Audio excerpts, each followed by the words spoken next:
truthful and are saying what is true, you can identify those who are the remnant of the church. And if you are looking for a church and you're not happy with any church, just start going to a church and identify that remnant and stick close to them. Make them your fellowship little community whenever you go to church, and you'll be just fine. But the heresies comes along in these cults and isms, and a lot of people go out of the church and flock to them. The Lord is skimming them off so that those who are genuine may be revealed. Then in verse 20,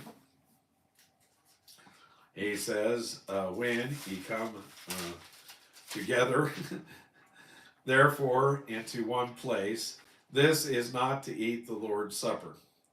The this, which is in italics in the authorized version, is not in the original. He says, when you come together into one place, it is not possible to eat the Lord's Supper.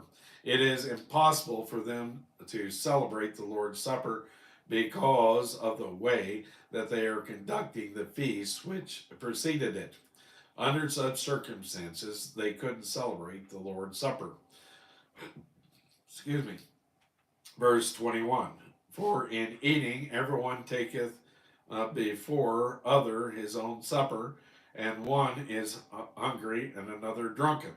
And I had misread this. That's the reason I often will sit there and celebrate recovery or whatever it is, and I'll wait until everybody else has gone through the line, and then I will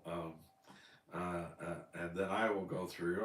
If anybody asks, I will say, "Well, I've learned, if I go last through the line, I can get everything that's left."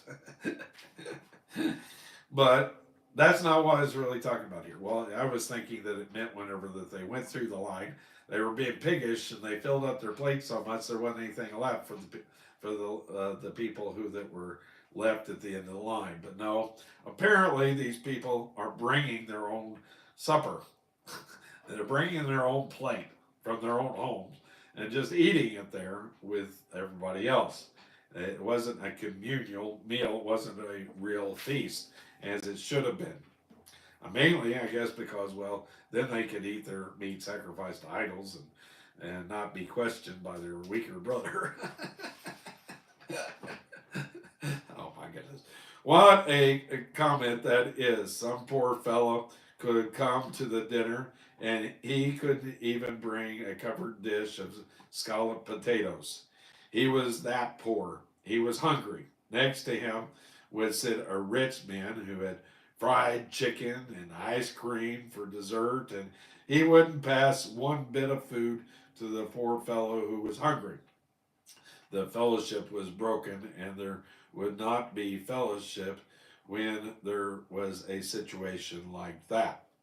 And then there was something else. Verse 21.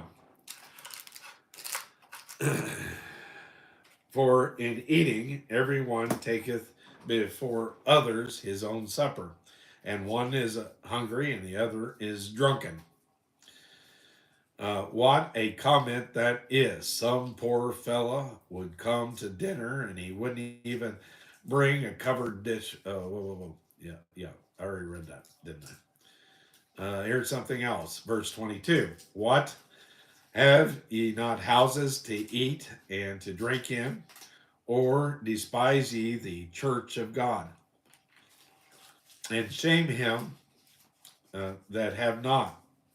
What shall I say to you? Shall I praise you in this? I praise you not. If they were not going to share in true fellowship, they should have eaten at home. I guess there was only a few that actually did this. I'm not going to share my meat with you guys. You guys didn't even bring any meat. But anyway, what they were doing was fracturing and rupturing the church. And some were actually getting drunk during this agape love feast. They were in no condition to remember the death of Christ. It would all be fuzzy and hazy to them. Paul says again, shall I praise you in this?